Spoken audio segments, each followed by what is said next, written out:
एक गांव में एक बड़ा साहूकार रहता था। साहूकार बहुत पैसे वाला था। आसपास के कई गांव में उसका बड़ा नाम था। लेकिन इस साहूकार को अपने पैसों का, अपने रुतबे का और अपने नाम का बड़ा ही घमंड था। वो अपने नाम को बनाए रखने के लिए बहुत ज्यादा सोचता था और बिना किसी के भावनाओं की कद्र किए वो सब करता था जो उसे लगता था कि करना चाहिए। मतलब का रिश्ता। दिल छूने वाली कहानी। साहूकार को कई सालों बाद एक संतान प्राप्ति हुई थी। साहूकार ने अपने इस खुशी को मनाने के लिए अपने घर पर एक बहुत बड़ा कार्यक्रम रखा, जिसमें उसने आसपास के गांव के सभी श्रीमंत लोगों को और सिर्फ ऐसे रिश्तेदारों को जो पैसे वाले थे बुलाया था। पास के ही गांव में साहूकार की खुद की सगी बहन भी रहती थी, क्योंकि इन दिनों उसकी आर्थिक परिस्थिति कुछ अच्छी नहीं थी, इसलिए उसने अपनी बहन को तक इस कार्यक्रम के लिए नहीं बुलाया। साहूकार ने जिस कार्यक्रम का आयोजन किया था वह इतना भव्य था और इसके अलावा उसमें इतने प्रसिद्ध और श्रीमंत लोग आने वाले थे कि इस कार्यक्रम की चर्चाएं हर गांव में होने लगी। यह खबर उस साहूकार की बहन तक भी पहुंच गई।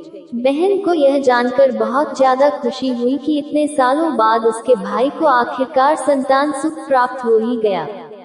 बहन ने सोचा कि भाई गलती से उसे इस बारे में बताना भूल गया होगा और अपनों को भला कोई न्योता देता है। भोली बहन ने अपने भाई के यहाँ उस कार्यक्रम में जाने की तैयारियां शुरू कर दी। जिस दिन वह कार्यक्रम था उस दिन बहन सुबह सुबह ही अपने भाई के घर जाने के लिए निकल पड़ी। रास्ते में अपने पुराने मैले कपड़े देख उसे ख्याल आया कि अगर किसी और के घर जाना होता तो मैं ऐसे कपड़ों में जाने की सोचती भी नहीं, लेकिन मैं तो मेरे अपने घर, मेरे मायके जा रही हूँ, वहाँ मुझे ये सब सोचने की कोई जरूरत नहीं है। जैसे ही वह अपने मायके पहुंची, वहाँ का भव्य आयोजन देखकर वह बहुत खुश हो गई और उसे अपने भाई पर बहुत गर्व हुआ। वहाँ पर वह जल्दी से जल्दी अपने भाई को मिलकर उसकी खुशी में शामिल होना चाहती थी। वह तुरंत सीढ़ियां चढ़कर घर के अंदर प्रवेश कर गई। उसने देखा कि उसका भाई मेहमान के तौर पर आए सभी धनाढ्य और नामी लोगों का स्वागत करने में व्यस्त है। बहन जैसे ही अपने भाई की तरफ उससे मिलने के लिए बढ़ी, उसके भाई की नजरें उस पर पड़ गई और अपनी बहन को ऐसे मैले पुराने कपड़ों में देखकर भाई ने उससे मिलना तो दूर बल्कि तुरंत बहाना बनाकर वहां से निकल गया। बहन ने सोचा इतने लोगों में बेचारा अकेला भाई क्या क्या करे, जरूर उसे कुछ काम याद आया होगा, इसलिए वहां से चला गया होगा। बहन बाद में अपनी भाभी से मिलने गई। भाभी ने उसका स्वागत किया और उसे खाना खाने के लिए आग्रह किया। बहन ने सोचा ठीक है, पहले खाना खा लेती हूँ, फिर बाद में आराम से भाई से मिल लूंगी। बहन खाना खाने के लिए पंगत में बैठी। साहूकार भाई ने देखा कि अपने सभी धनवान मेहमानों के बीच उसकी गरीब बहन बैठी हुई। सभी कीमती पोशाक पहने लोगों के बीच उसकी बहन जो पुराने मेले कपड़े पहनकर बैठी थी, यह साहूकार से देखा नहीं गया। उसने अपनी बहन को अपने पास बुलवाया, भला बुरा सुनाया और वहां से जाने के लिए बोला। बहन ने अपने सपने में भी नहीं सोचा था कि उसके साथ कभी ऐसा व्यवहार भी हो सकता है, और वह भी उसके खुद के मायके में। अपना अपमान होने के बाद बहन तुरंत अपने घर ससुराल जाने के लिए चल पड़ी। बहन इस बात को पचा ही नहीं पा रही थी कि उसके अपने भाई ने उसके साथ इतना बुरा व्यवहार किया। उसकी आंखों से आंसू नहीं थम रहे थे। रास्ते में उसे अपनी पुरानी दोस्त मिली। उस दोस्त ने उसे रोने का कारण पूछा। हालांकि बहन उसे कुछ भी नहीं बताना चाहती थी, लेकिन दोस्त के बार बार पूछने पर उसने उसके साथ हुई सारी घटना उसे बता दी।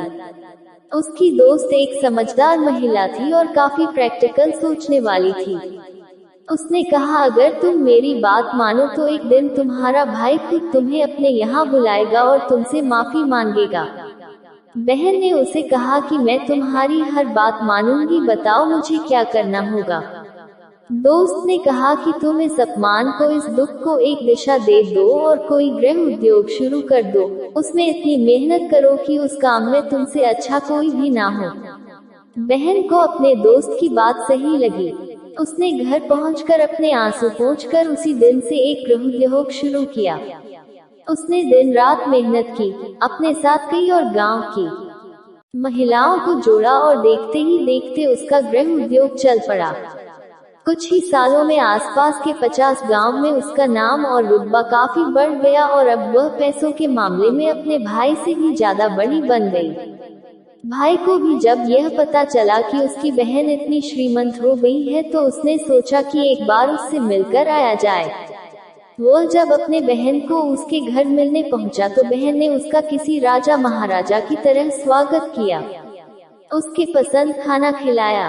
बहन का ऐसा व्यवहार देखकर भाई को अपनी पिछली गलती का एहसास हुआ, इसलिए उसने अपनी बहन को अपने घर होने वाली पूजा के लिए आमंत्रित किया।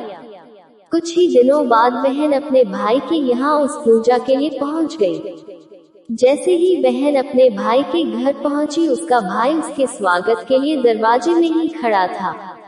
बहन अपने महंगी गाड़ी में आई थी। उसने बहुत कीमती साड़ी और उससे भी ज्यादा कीमती गहने दागिने पहन रखे थे। बहन का ऐसा ठाठ बात देखकर सिर्फ भाई नहीं बल्कि उसका पूरा गांव दंग रह गया। भाई दौड़कर आया और बहन की गाड़ी का दरवाजा खोलकर उसे बाहर आने के लिए कहा और बड़े प्यार से उसे पूजा का प्रसाद ग्रहण करने के लिए बुलाया। बहन को इस बार 12 पकवान परोसे गए थे। चांदी की थाली में उसे खाना दिया गया था। वह साथ में एक सोने की चम्मच भी रखी गई थी। उसके बैठने के लिए बेशकीमती पाट रखा गया था। बहन को यह सब देखकर उसके वह पुराने दिन याद आ गए जब भाई ने उसे बिना खाना खिलाए ही भला बुरा कहकर वापस लौटा दिया था। पढ़िए हमारी सैकड़ों हिंदी कहानियां। बहन खाना खाने के लिए तो नहीं बैठी, लेकिन उसने अपने सारे कीमती दागिने और जेवर उतारकर उस थाली के सामने रख दिए और खाने में से कुछ निवाले उन दागिना पर रख दिए। बहन का ऐसा व्यवहार देखकर सभी हैरान थे। किसी को नहीं समझ में आ रहा था कि बहन ऐसा क्यों कर रही है। आखिर वह क्यों उन जेवरों को खाना खिला रही है। जब सभी ने उससे पूछा कि वह क्यों ऐसा कर रही है, तब बहन ने सबके सामने बताया कि आज जो उसका इतना मान सम्मान हो रहा है वह दरअसल उसका नहीं, उसके इन्हीं कीमती दागिनों और कपड़ों का हो रहा है। क्योंकि मैं तो अभी भी वही पुरानी साहूकार की बहन ही हूँ। अगर कुछ बदला है तो वह मेरी परिस्थिति है, मेरे कपड़े और गहने हैं। भाई ने अपनी गलती का एहसास होने पर इस बार अपनी बहन के पैर पकड़कर माफी मांगी। बहन जो पहले भी अपने भाई से निस्वार्थ प्रेम करती थी, उसने अपने भाई को माफ कर दिया और उसे गले से लगा लिया। दोस्तों, पैसे सिर्फ हमारे जीवन को सरल बनाने के लिए है, जबकि रिश्ते जीवन में मिले किसी वरदान की तरह है अगर उन्हें सच्चे मन से और निस्वार्थ भाव से निभाए जाए।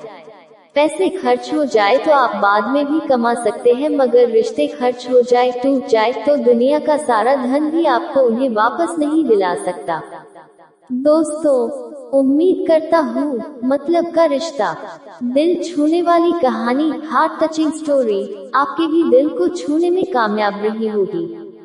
पूरी कहानी पढ़ने के लिए आपका धन्यवाद। हम दैनिक कहानियाँ इस वेबसाइट पर पब्लिश करते हैं।